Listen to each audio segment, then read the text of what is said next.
If one of your resolutions for 2022 is to buy a house, I would be happy to help.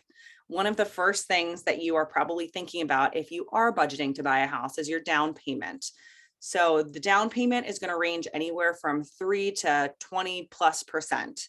But there are other fees that you have to account for when you are saving for your total down payment. Yes, you have your 3%, but you're going to have probably another 2 to 4% of closing costs on top of that. So if you're budgeting for a 5% down payment, it's probably good to budget for like 8% of the total price of a home that you're looking for, unless you're planning on getting some seller's assist from the seller, which unfortunately in our really crazy sellers market is not very common right now.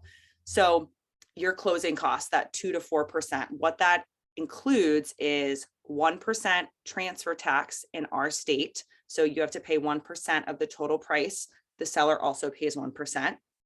Title insurance, which is mandatory if you are getting a loan. So title insurance is usually about 0.75% to 1%. And then you also have miscellaneous lender fees that are involved. You might have a broker fee on there. There is also going to be your homeowners insurance. So depending on who you use, if you bundle, that could be an extra $1,000. And then you also have all of your escrows. So with your mortgage company, they are going to require that you pay almost a full year of taxes up front, because they use this escrow account to pay your taxes for you. So when you're paying your taxes and your monthly mortgage payment, you're essentially replenishing that account. So they just need to have that upfront ahead of time.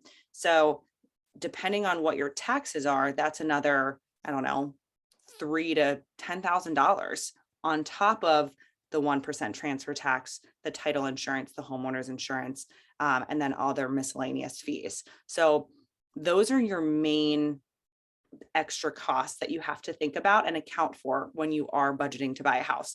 So if you have questions on that, if you want to get a better estimate of what your total out of pocket would look like with a payment, I would be happy to help.